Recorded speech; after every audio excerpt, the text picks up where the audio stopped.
Shall we start? Yes. Please. A new study begins tonight.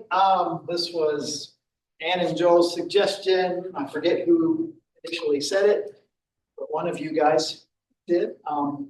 And the concept was, what if we went through some of the Jewish holidays and see how they point to Jesus as Messiah? And I thought that was fascinating. And so I said, let's do that. So here we are. So it's another journey. So far, I've been able to find a journey for all of these. I think this is number 5. Hebrew Bible, New Testament, theologies, world religions, and now the Jewish year. So here we go. Today is, anybody know? Thursday, no. Tuesday. The date. Wednesday. The date. March 12th. Very good. Does anybody know the Hebrew date? Jewish date? 12 Adar, year 5785. I actually have I have it on my watch. I came across, I didn't know it was there. I'm like, oh wait, what is that? Weird word at the bottom. And so there it is. Yes, sir. I have a question. Is that Jewish year, is that year before the flood? Good question. Flood? So obviously these years are considerably different. That's because they're counted differently. We know the way that we count time. We usually say AD. Actually, the more modern way is BCE and CE, Common Era before the Common Era, but old school BC and AD. AD stands for Anno Domini, Year of Our Lord. And so typically we mark time from the advent of Christ, although the date is a little off. The Hebrew calendar, the Jewish calendar works. What's the phrase that they use? I want to get this right. It's Anno Mundi, in the year of the world, 5785. So the year of our Lord, 2025, or the year of the Lord, year of our world, 5785. In about 160 BC, so by our calendar, this dating system of years was come up with by the Jewish people. And the idea was they took some of the genealogies in the Old Testament and said, what can we do by tracing them back and saying this is the beginning? Some say it starts 1 week before creation or 3 days before creation. I don't know how you mark time before creation, but anyway, that's what it is. So the idea with their dating is the year is obviously the year of existence of the created order. Our dating's a little different. Their time frame is shorter. If you were to 6,000 years is kind of the general, not consensus, but general dot that a lot of people that follow that same kind of dating come up. I forget the name of the book. It's about this thick that some guy, I don't know, a couple hundred years ago wrote that tried to nail when the day of creation was. And it's about 6,000 years ago now, give or take a few years. So the way we mark time is a little different than the way they marked. So what I want to do first is talk about their calendar. So if we're going to walk through the year, maybe we need a little understanding of their calendar. First thing to know is our calendar is a solar calendar. The Jewish or Hebrew calendar is a lunar calendar. It's a big difference. We mark our time with a solar calendar annually. So 365 and a quarter-ish days, the Earth makes its circumnavigation, as it were, its orbit around the sun. The lunar calendar, that is the Jewish calendar, is marked by the moon, and that is about 29 and a half days. So there's a difference. We know our months.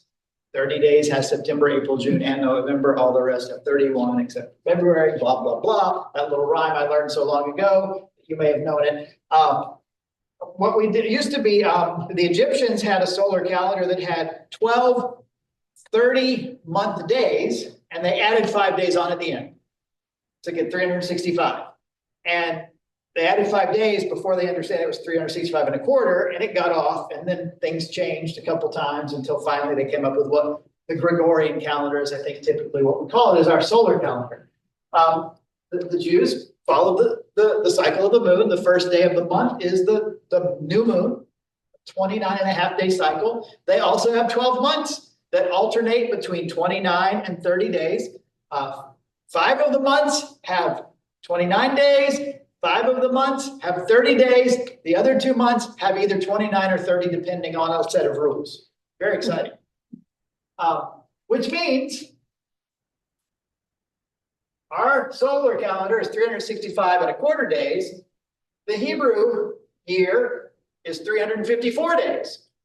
If you take those 12 months, so 29 times 5, 30 times 5, plus the other 2 months, you come up with somewhere between 353 and 355 days, depending on the rules. There are 4 rules they follow, 3 astronomical, 1 political, and a year can, a typical year can go from 353 to 355.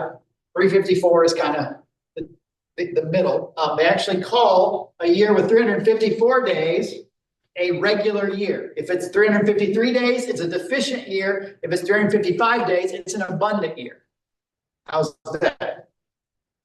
So 11 days-ish difference. What do we do to make the calendar sync? Because what is important in the Hebrew schedule is that certain holidays fall certain times of the year.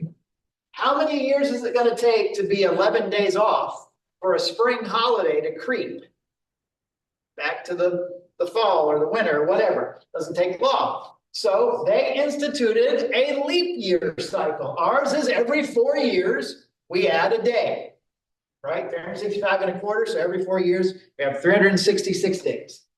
In the Hebrew calendar, they have a 19-year leap cycle. It's known as the Metonic cycle after Meton of Athens, who came up with this. So this is the math he did.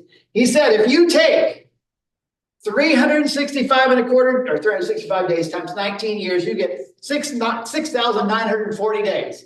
So over a 19-year period, we need to have 6,940 days in the Hebrew calendar. So to do that, in this 19 years, there are 7 leap years.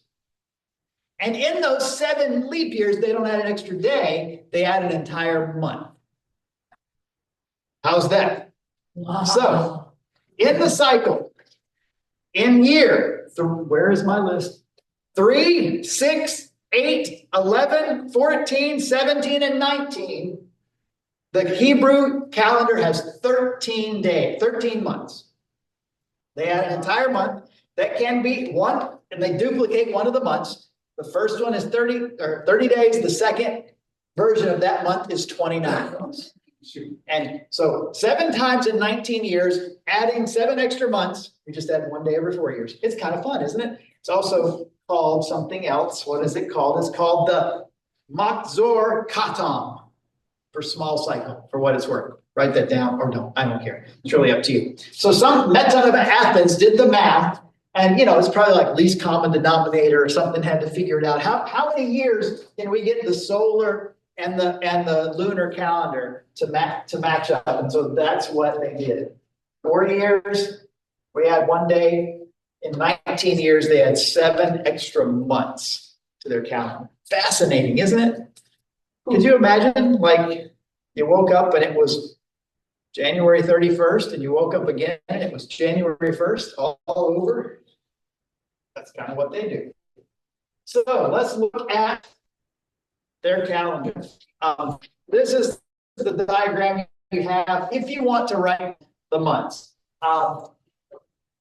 We're going to start here and go around the circle, and you can see where we're starting is this March-April timeframe. Why is it March-April? Because this, again, that 11 days is going to move this back and forth and back. It's going to be sometimes later, it's going to be sometimes earlier, all the way around. So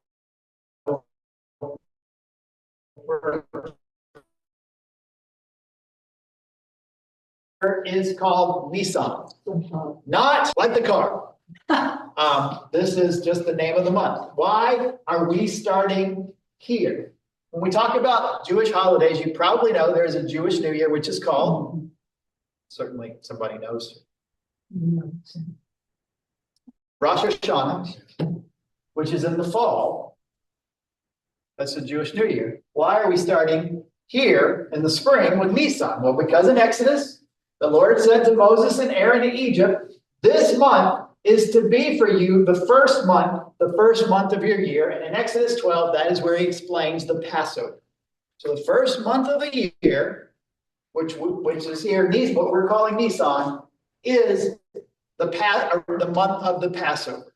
So in the revelation of God to his people, the Exodus is such an important event, such a formative event to Israel, that God tells them to mark time by the Exodus. And for a long time, the names of the months weren't really names. It was the first month, as you saw there. It didn't say the month of Nisan. It just says this month is to be for you the first month of your year. You can see in scripture, there's the second month, there's the third month, there's the 8th month, there's the 7th month.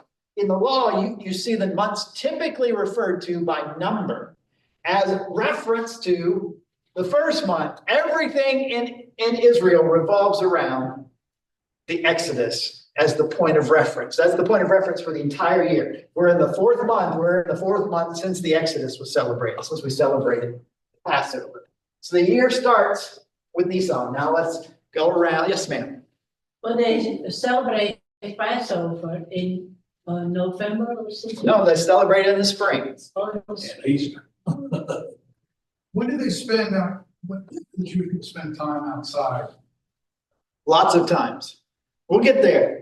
We got 20, 30, 50 sessions of this. You don't get all your questions answered in week 1. Carson, year with the kids, when I was a kid, some of the kids had to spend time. There is the Feast of Tabernacles or Booths is probably where they, for a week outside. It's a fall holiday. It was a It's a fall fall holiday. Booth, that was it. But that was in. The fall, October, November, September, October. Correct, yes. Yes. The booth, that was. All right. So first month of the year, we call it Nisan. The next month, that's an Iyar, or Ir, R. Sounds like a pirate. Not at all. You can correct my pronunciation if I ever really err. Do you know the months as a rule from your background? No. Okay, good. Then I can't be wrong. There you go. 3rd, Sivan, Tammuz. Does anybody recognize the word Tammuz? Just curious, because we'll come back to this in a minute. Nope, okay. Isn't it a Disney World name of somebody? No, it is not that I know of. 5th month is Av. Then we have Elul, Tishri, Heshvan, Kislev, Tebet, Shvat, and Adar. That's the 12 months. When it is a leap year, Adar is the duplicate month. Adar 1, Adar 2. So 7 times every 19 years, there are 2 Adars, and that's what resets. Again, it's all about keeping the Passover and the other spring festivals in the spring and the right time of year. Very important. So that's the way around the calendar. Now, interesting thing, these names for the Hebrew months are Akkadian. Now, they're written in Hebrew, but they come from the language Akkadian because that's the language that was spoken in Babylon, Persia during the exile. Why? Well, I can't say that. That's what my dad used to say. In the Sam Heck, do they have Hebrew months named after another language? In fact, Tammuz is a Babylonian deity. They have a month named after a foreign god. What in the world is going on?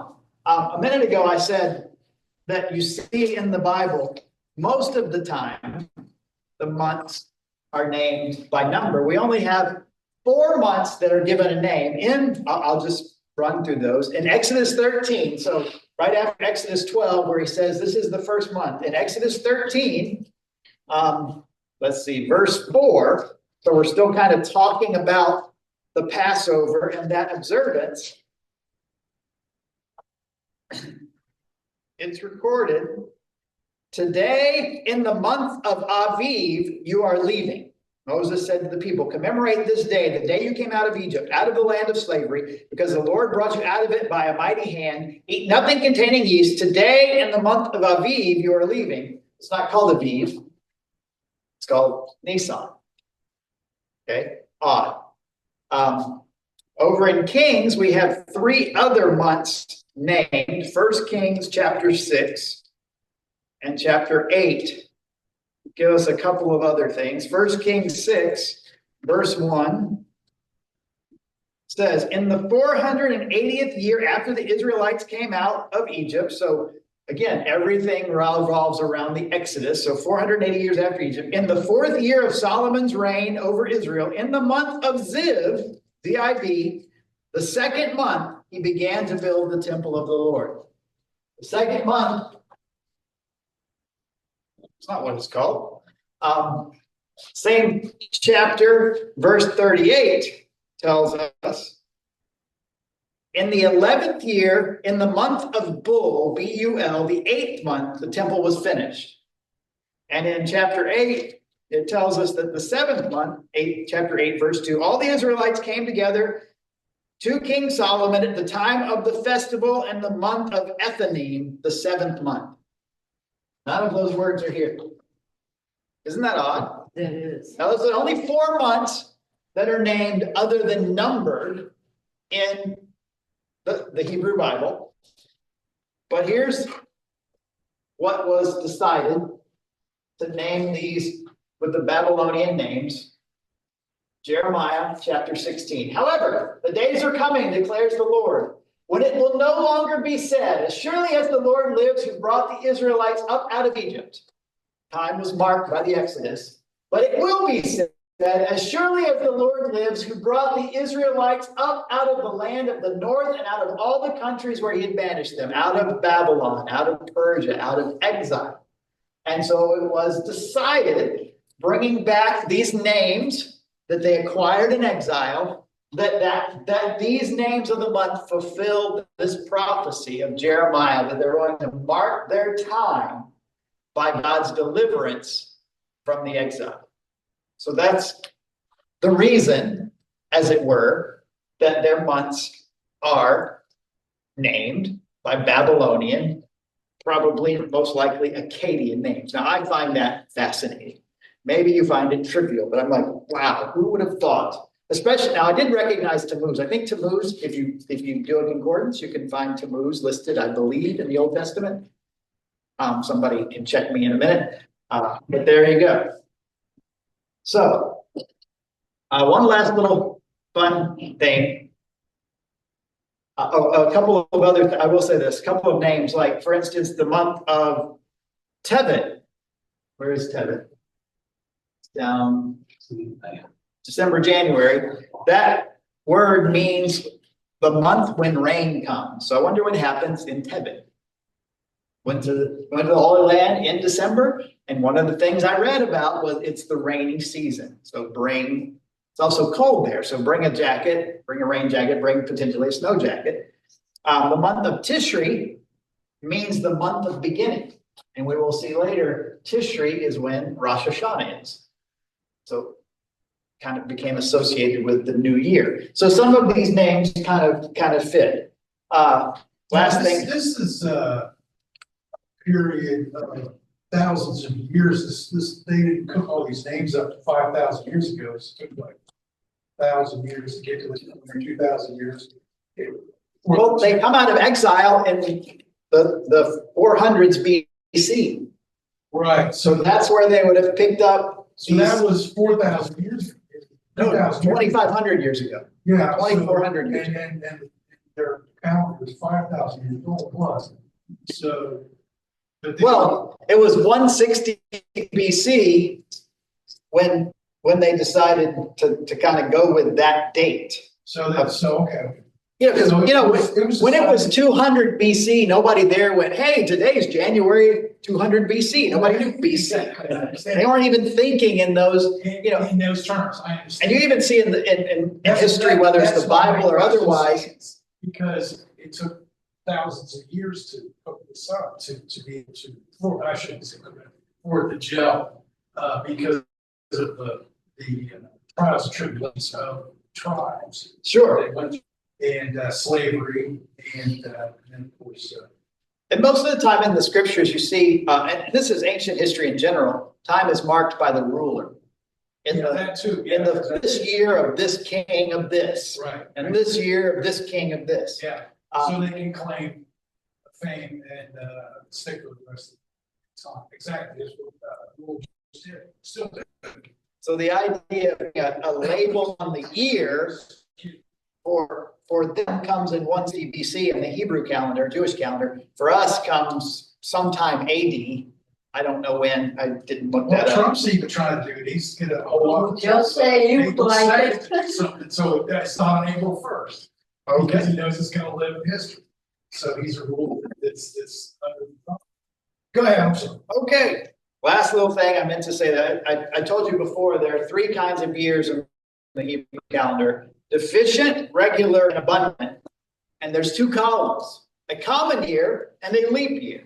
So a deficient year has either 353 or 383 days. You can see the difference is 30. Common year has 354, 384. An abundant year has 355, 385. And there are four, as I think I mentioned before, there are four rules that they follow. Three are astronomical. A lot of it has to do with when one Tishri, which is Rosh Hashanah, the first day of the year, falls. And if it falls on 1 or 2 days of the week, it has to be moved back a day. And if it falls, if the new moon is I didn't know a new moon could be in the afternoon, but apparently a new moon can be in the middle of the night or it can be in the afternoon when the new moon falls. If the new moon falls after 9:54 a.m., then you have to do this. If the new moon falls after 3:50 something, I'm just making up numbers, but there's these four weird rules that determine that. And all in all, it's kind of confusing. We just have to keep up with February 29th once every 4 years. They have to every year figure out when's our new year going to start and how does it all work. But I'm sure by now with computers, it's kind of all sorted in an interesting way. Well, So not many Jewish people are living by this calendar. they do in the sense that that's how they mark their holidays. So Talk to your local bank. the reason, like I said, the reason they add the leap year is to keep the spring holidays in the spring and the fall holidays in the fall. And so they mark when on our Gregorian calendar their holidays fall by what date on the Hebrew calendar it is. Some, on this day of this month, you will celebrate this feast. So, They on our stay in the calendar, seasons. it they moves stay- they stay around. in the seasons. They do know it. Like the days and. they definitely have to. And we see this a little bit on our calendar. Easter is a movable holiday. It has to do with, I think, full moons and is it Yeah. equinox. Yeah. Yeah. Equinox and full moon determine where Easter is. This year it's rather late. Can move around. Thanksgiving, Christmas. Well, Thanksgiving is always that fourth Thursday. Right. The date might change. It's the fourth Thursday. But Easter is probably the one that moves the most as we consider things. So even though the date on Thanksgiving can be as early as the 22nd or as late as the 28th. This past year, it was the 28th, I believe, is as late as it could possibly be. So there you go. All right, any more comments about the calendar? So I like the circle idea because, it's kind of very much in their mind, the cycle is important. And in this, we would think of this more as a clock. I don't know that we do our calendar like this, but the cycles of their life, the patterns, what they have in this calendar, as we talk about now, their holidays are vitally important as it marks the seasons of the year. So let's talk holidays. The first, I'm going to give you 3 different kinds of holidays. If you have your papers on the back. Our concern over the next X number of weeks will be only with the first category of holidays. The other 2 categories of holidays, and I think you'll see why when we go through them. The other 2 categories of holidays I think are interesting, and we might talk about them briefly tonight or elsewhere, but they don't really impact what we're trying to get at. So the holidays, the first set of holidays are considered the biblical holidays. And by biblical, I think you should read biblical as Torah holidays. When we think biblical, we think either the entire Old Testament or the entire Old and New Testament. In this case, it's the Torah, and it's specifically one chapter in the Torah, or two if you count the retelling in Deuteronomy, and that is Leviticus 23. So if you were to open the Bible to Leviticus 23, verse 1 would say this: the Lord said to Moses, speak to the Israelites and say to them, these are my appointed festivals, the appointed festivals of the Lord, which you are to proclaim as sacred assemblies. So in Leviticus 23, as part of the giving of the law, there are these appointed festivals that God gives to Israel. And so for the purposes of what we're going to do, this will be what we'll focus on. You'll see in a minute why the other ones aren't really the same sort. What? So there is a second category of holidays, are rabbinic holidays. That doesn't mean these aren't mentioned in the Bible, but it means they come out of rabbinic tradition. And when we talk about them, hopefully that will make more sense why we're not going to give them the same attention as this. And the third category are more modern holidays. Now, I've got 8, 6, and 3. If you look at a Hebrew calendar, you might find 47 other holidays because there's always holidays. I'm hitting kind of big category to think. The biblical are obvious. They're in one chapter, but we're going to focus on. The rabbinic are more set, but the modern, how often do we have a new holiday added? We've even seen that in my lifetime, had added several holidays to the calendar that weren't there before. So you'll see these are kind of the big ones. So that's the category. So what are the biblical holidays? Well, if you go to Leviticus 23, the first one, the Sabbath. There are 6 days where you may work, but the seventh day is a day of Sabbath rest, a day of sacred assembly. You are not to do any work wherever you live. It is a Sabbath to the Lord. I don't consider that when I thought about it a holiday, but it's in the chapter. It's the first one. So I guess we should probably talk about that a little bit. And we can talk about that a lot. Not tonight.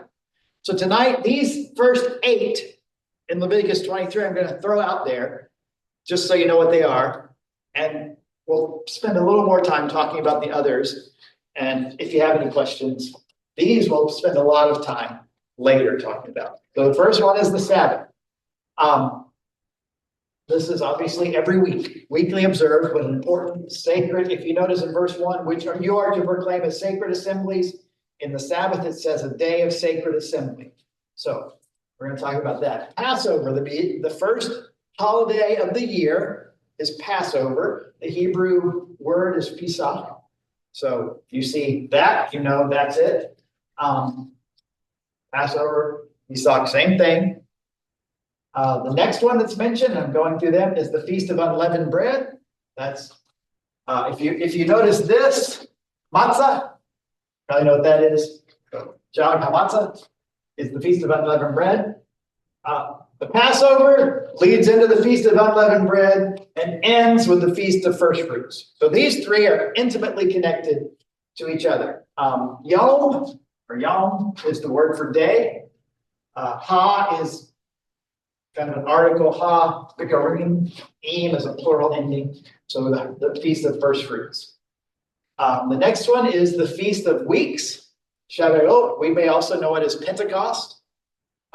In Acts chapter 2, Pentecost. We think of Pentecost as a Christian holiday. It actually has many roots in the Jewish world. The Feast of Trumpets is Rosh Hashanah. We think Jewish New Year, but if you look at this, trumpets are important. Shofar in particular. I could break out my shofar today. Next comes the Day of Atonement, Yom Kippur. We've moved into the fall with these. And the last is the Feast of Tabernacles or Booths, Sukkot. So those are the 8 that we will talk about. I thought it would be fun to put them on your calendar, because I think when you see it, you're like, oh, that's interesting. When you put them on a calendar, Sabbath is all the time, but we've got 3 bunched right here at the beginning of the year, and 3 bunched right here at the end of the year, and then this one. It's called weeks or Pentecost, because weeks or 7 is what that word means. It's 7 weeks after the Passover trinity of holidays. So 7 holidays, not counting 3 together, and that one that's kind of there. I thought, when you look at it on a chart, you're like, huh, I guess I knew that, especially because you think Rosh Hashanah and Yom Kippur, they come pretty close together. And Passover, unleavened bread, and first fruits are kind of, like I said, one big thing that's together. So there you go. Those are the ones. Those are the ones we'll spend most of our time on over the next, who knows how long. If you're interested, Passover is celebrated on 15 Nisan. Unleavened bread, 16 to 21 Nisan. First fruits, 22 Nisan. So see, that's basically one continuous festival, one after the other. Weeks is celebrated on 6 and 7 Sivan. So we're, like I said, 50 days later, Pentecost is there. By the way, the way these are being noted, the day starts at sundown and ends at sundown. So if it's one day, 15 Nisan Passover, it's sundown to sundown. If it's 2 days, like weeks, it's sundown to 2 days, 48 hours. And sometimes when we, like, if we're looking at our calendar this year, April 12th and 13th, because it starts on the 12th at sundown and goes into the 13th. So one day for them is 2 days for us. The unleavened bread is from April 13th to 19th. And first fruits is April 19th and 20th. So coming up right around the corner, which makes sense because Passover and the death of Jesus, Holy Week are connected. The Feast of Weeks is June 1 through 3. Keeping track.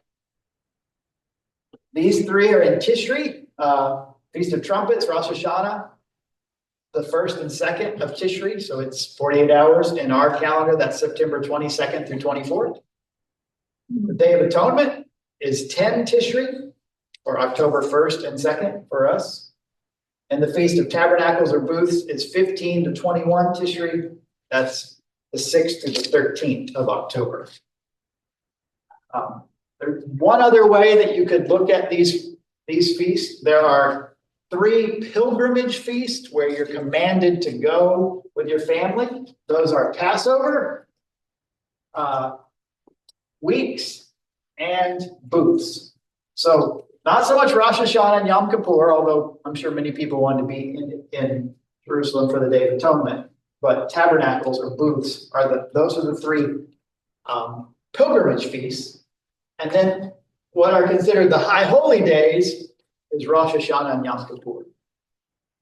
So if you're talking about that for them, and you can see how, okay, I'm going to go to Jerusalem for the high holy days, stick around for the tabernacles, since it's a pilgrimage feast. So these things are talked about differently and considered different. All right, I'm done with that section of my notes. I've got a question because I think I might have misunderstood something. But I'm trying to find the reference to the Exodus verse that said that Nisan would be the first month of the year. Exodus 12, verse 1. And then the first month of the year, I would expect to be the new year, but the New Year holiday is Rosh Hashanah and Tishri. So what do I miss? So some people consider it kind of like we have your fiscal year and your calendar year, Okay, your spiritual year and your calendar year. The spiritual year, the religious year starts with Passover or with Nisan okay, and begins a few days into that month of Passover. The regular, like we mark the first of our year for, when we have to write a new one on our checks, is Rosh Hashanah. So the number changes. at The Rosh number Hashanah. changes at Rosh Hashanah. But this It's the new year. is the religious Okay, beginning. I'm working on it. Yeah, it's confusing. You would think, why is it Rosh Hashanah and Passover the same thing? I don't know. You could see, however, why putting the Day of Atonement at the beginning of the year kind of makes sense. We're gonna start the year on this note of getting right with God and, making our resolutions as we would do. Although this is pretty important too, spiritually speaking. Does that help or not? Not me. Yeah, it helps. I just assumed from the introduction we had to, from that Exodus verse, that if you're going by Torah, then that would be the New Year celebration and the beginning of your year. But clearly, they have a different holiday. Clearly. And of course, this is all applied to the northern hemisphere. Because the southern hemisphere would be opposite. As far as seasonally, sure,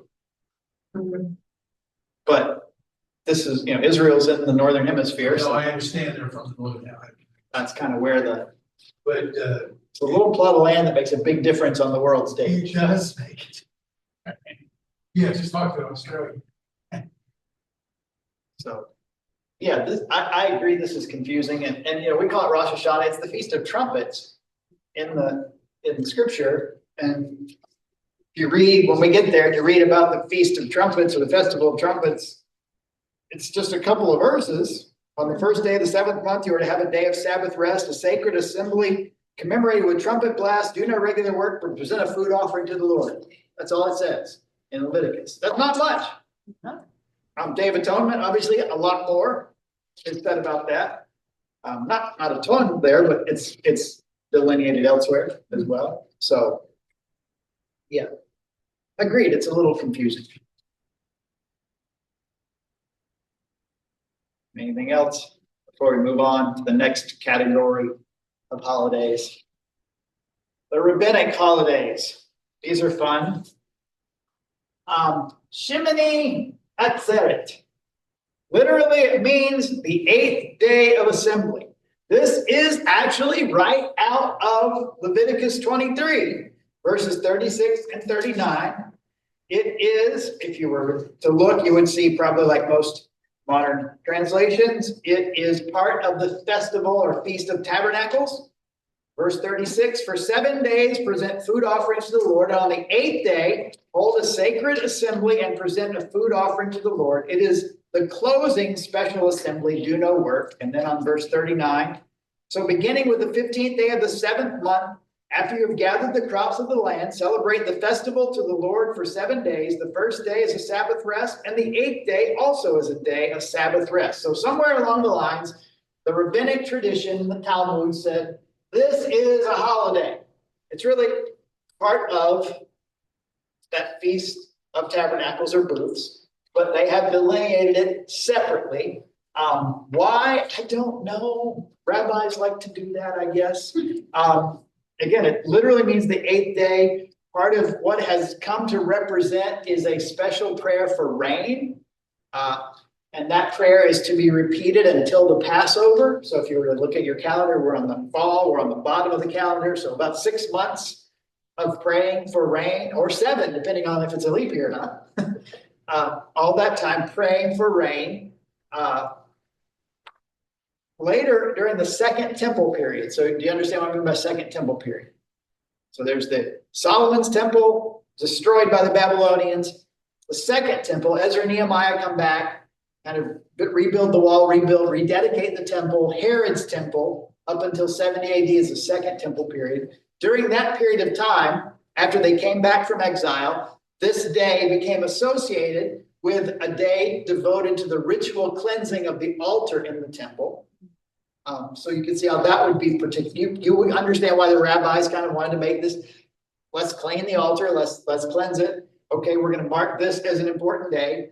Of course, what what happens when 70 AD comes along and there is no temple, there is no altar, that significance sort of goes. It dovetails into, some people would call this a holiday as well. It's called Simchat Torah, which literally means the joy of Torah.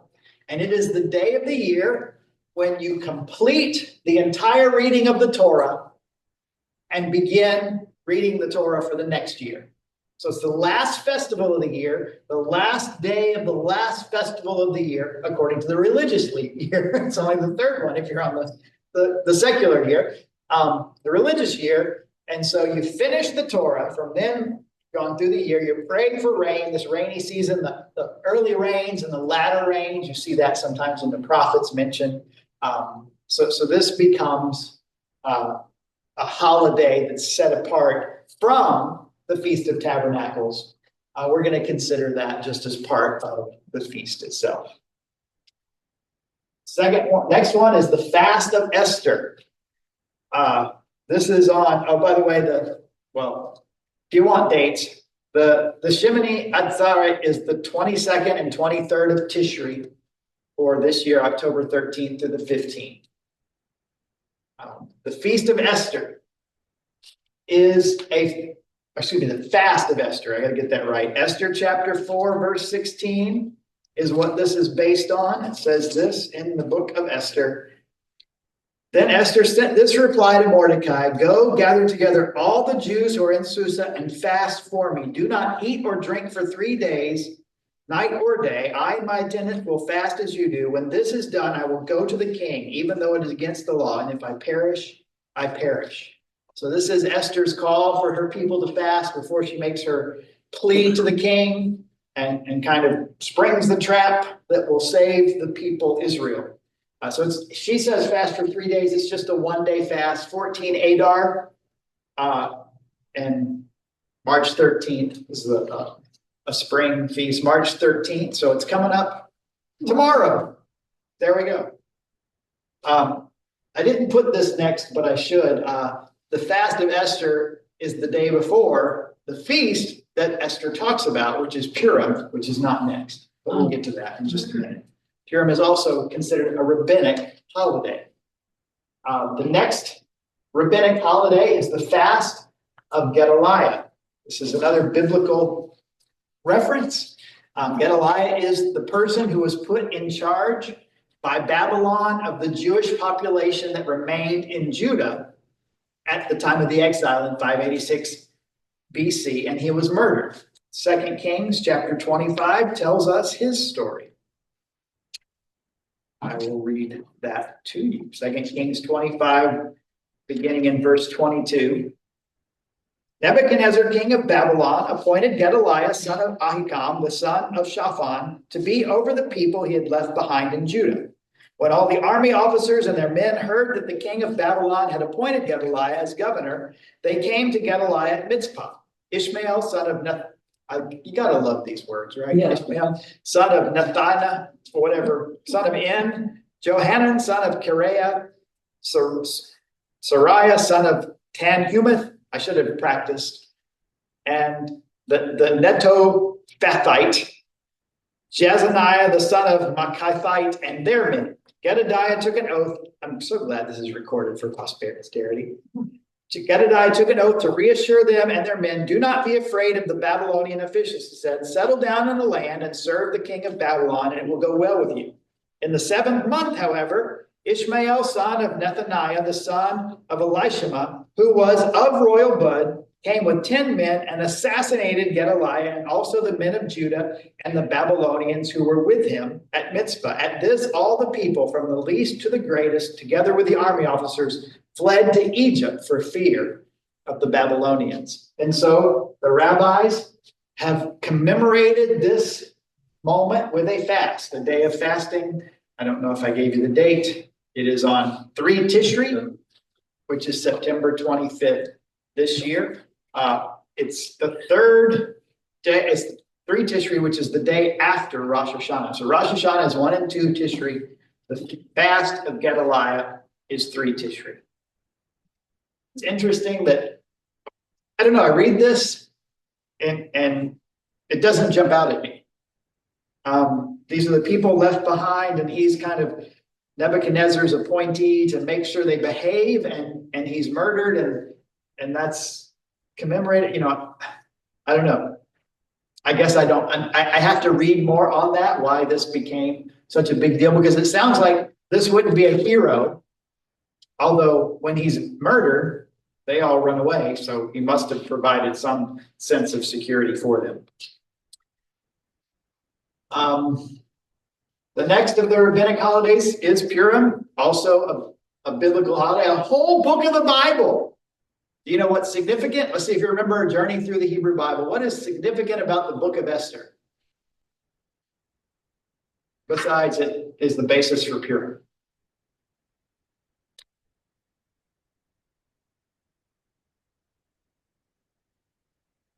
Nobody? It is the only book in the Hebrew Bible that does not mention God, or the temple, or sacrifices, or any of the religious. God is not mentioned at all in the book of Esther. So why in the world is it in the Bible? Well, that's a great question. And many think that Esther was included. I remember Esther, this is during the Babylonian, we're in the exile period. So very late in the history of the Hebrew Bible. Many people think Esther is included in the Hebrew Bible simply to justify the Feast of Purim that goes on. What is the feast about? It's on 15 Adar. If I've said this before, I'm sorry. I'm just trying to hit the dates. March 13th and 14th. So her fast is tomorrow, and then Purim is coming basically over the weekend.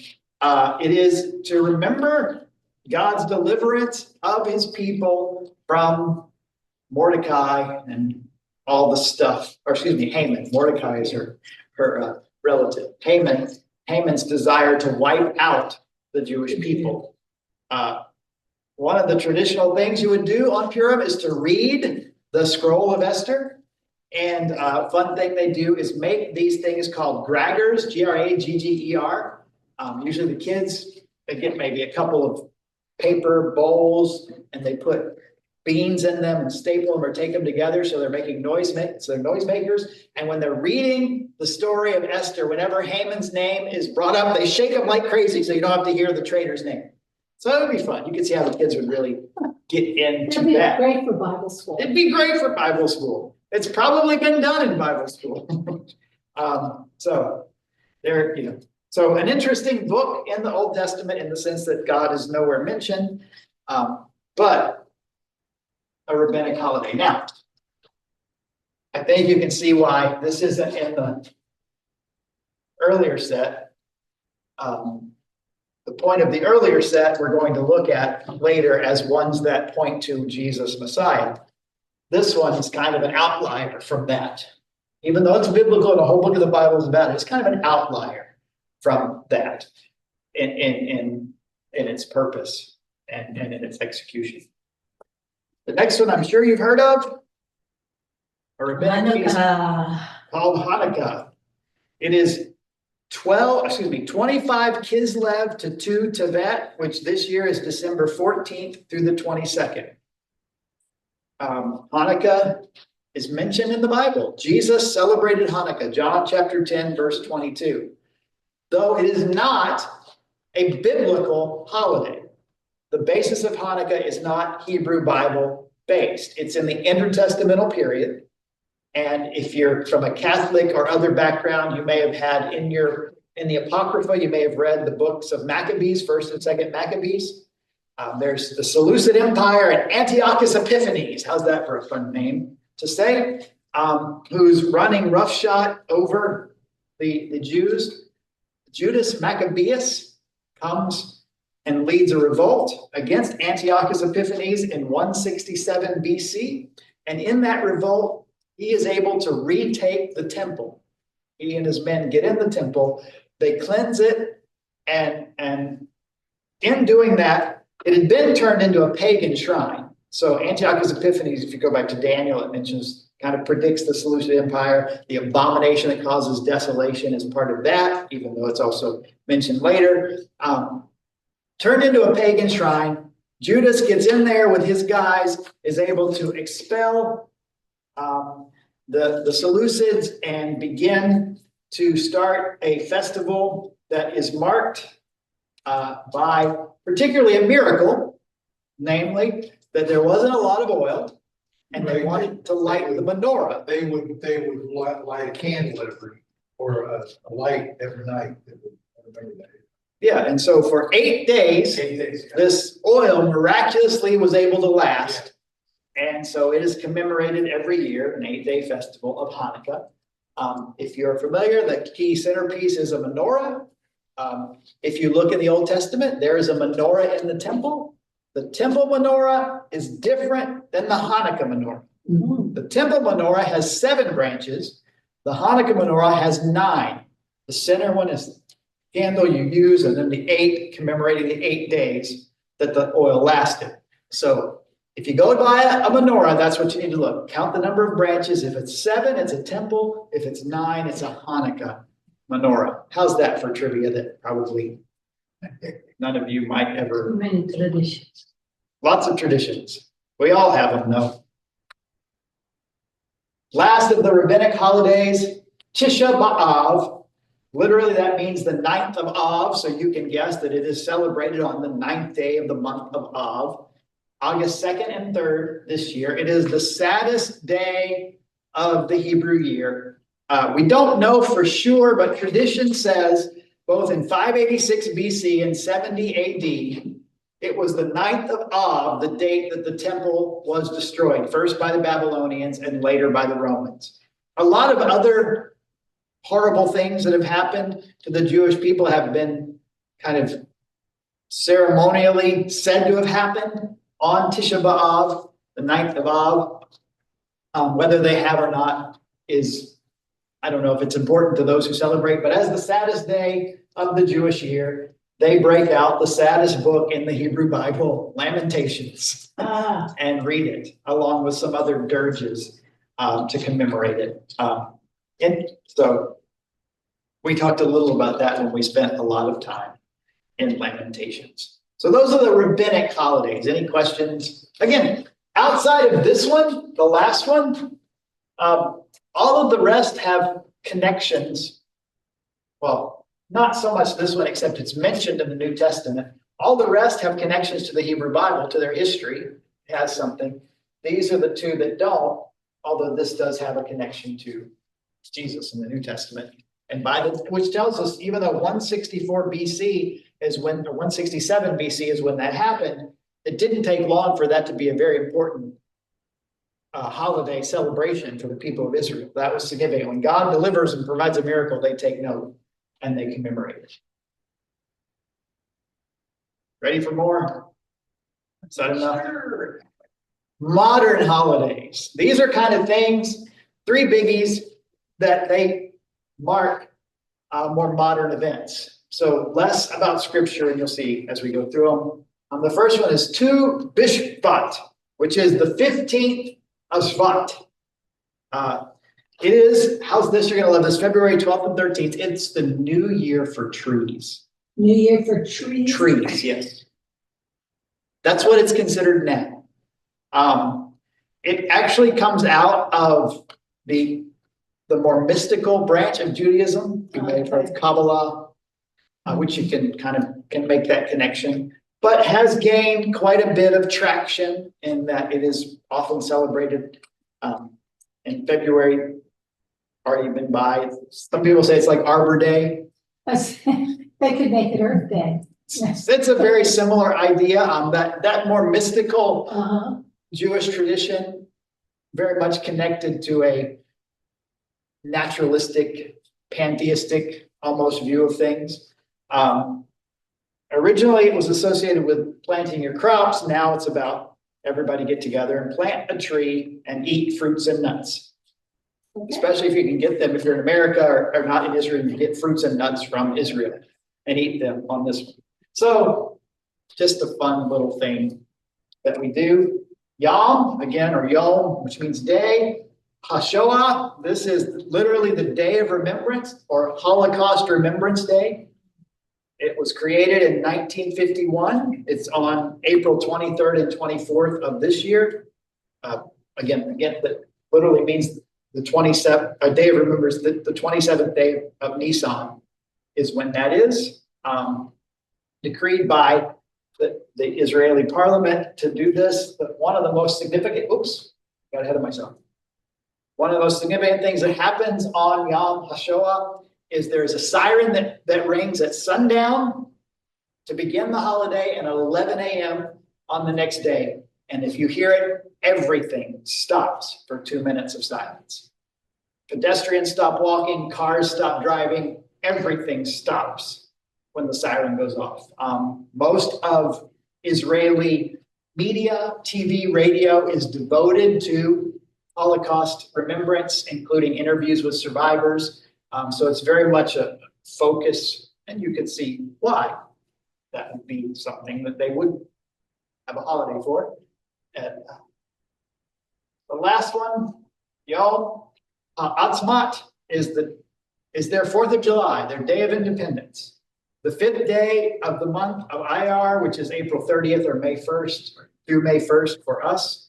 It's the date of the formal establishment of the State of Israel, where they signed their Declaration of Independence that originally was May 14th, 1948, but it was obviously the 5th day of Iyar. So that's why it's always the 5th day of Iyar, because their days move to our calendar. It's not always. Now, that was granted by the United Nations. Okay. Well, their provisional government read and signed the declaration in Tel Aviv. Obviously, it took a lot of international things to make that happen. To put place in there after that war, yeah. It comes on the day before this day, their Independence Day is their Memorial Day. So the day before Independence Day, so different than this Memorial Day. This is Holocaust Memorial Day. Their Memorial Day, the day before, is like our Memorial Day, remembering the soldiers who have fought and died to provide for their independence. And so those are pretty important holidays. I mean, could you imagine everybody stopping for 2 minutes, twice, once at sundown, once at 11 a.m. I mean, the whole country stops and is silent. Of course, it's pretty significant. So we have I got all of it done. I wasn't sure if we get to all of it, but I got through all of it, which is good, because I think maybe this was kind of tedious a little bit to go through, but I thought it would be helpful to say, let's look at the year. We have our year. We know our patterns. We know our holidays. What we're going to try to do is put ourselves a little bit in their shoes and see how in this diagram, and this is a little different than the one you have. So this one, obviously, Nisan is over here. I made my own shift a little bit. This pattern, or just to be familiar with, to help us get in the mindset, because, we are far removed from culturally and historically and experience-wise from that. So the plan from here, even though we've talked about a lot of holidays, is to focus on the Leviticus 23 holidays. That's not the only place those things are mentioned. So we're going to start with the Sabbath. It's in the chapter, so I feel like we got to camp out there. And it's become something that Denise and I have spent the last year trying to institute in our lives, the pattern of stopping. So that'll be where we'll go next week. And that might take a week or two, and then we'll move on through the rest. Any comments, questions, suggestions, complaints? Well done. Seeing none, our expert had enough. He has a senior mom, right? It's okay. I'm teasing. I figured he just had to excuse himself for a few minutes. All right. Well, let's pray, and then we will wrap it up. Father in heaven, we thank you for your love and grace that you've demonstrated to us. We thank you especially for the gift of Jesus. And I pray, Lord, that as we look at some of these holidays, particularly those feasts and festivals that you commanded your people to observe in Leviticus 23, that you would grow in us a deeper appreciation for what you have done by sending your son, and how even in the history of your people, you gave them these, not just to get a day or two off, but as signposts along the way to point to what you were about and what you were up to, and how you were going to intervene, as you did so many times in their history, to provide deliverance and salvation. Thank you that we find that in your son, Jesus. Thank you for his life and death and resurrection. Thank you for a chance to learn more about who he is and what he has done. Bless us as we leave this place tonight, and bless us as we continue in this study. May you guide us by your Spirit and draw us closer to you. We pray in Christ's name. Amen.